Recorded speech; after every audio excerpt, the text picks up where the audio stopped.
যে প্রজেক্টগুলো নেওয়া হচ্ছে এই প্রজেক্টগুলো আমাদের মাননীয় সংসদ সদস্য জনাব মুস্তাফিজুর রহমান ভূঁইয়া দীপু স্যার উনি ওনার ফেসবুকে এটি অলরেডি প্রচার করেছেন।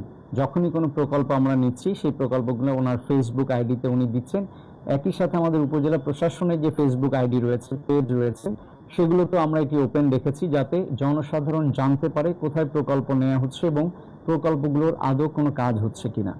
এই বিষয়ে আমাদের এখানে একজন অপরাধ বিচিত্রার শাহিন নাম ছেলেটি, সে ঢাকা থেকে এসেছিল এখানে আমার অফিসে। আমাকে জাস্ট পরিচয় হওয়ার পরে উনি বললেন যে কক্সবাজার যেতে চান, কক্সবাজারে ওনার ফ্যামিলি সহ 2টো রুম 2 দিন এবং 3 রাতের জন্য ব্যবস্থা করে দিতে বললেন, আর বিমানের 3টা টিকিট করে দিতে বললেন। তো আমরা যখন অপারগতা জানাই তখন উনি বললেন ঠিক আছে, এগুলো অ্যারেঞ্জ করা লাগবে না, আমাদেরকে 50,000 টাকা দেন যাতে আমরা নিজেরা যেতে পারি। তো আমরা সেগুলোতে অপারগতা প্রকাশ করেছি। তারপর উনি আমাদের ফোনে হুমকি দিয়েছেন।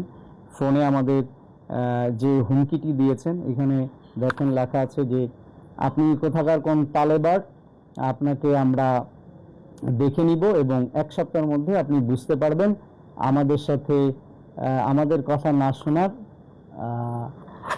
না শোনার ফলাফল কি।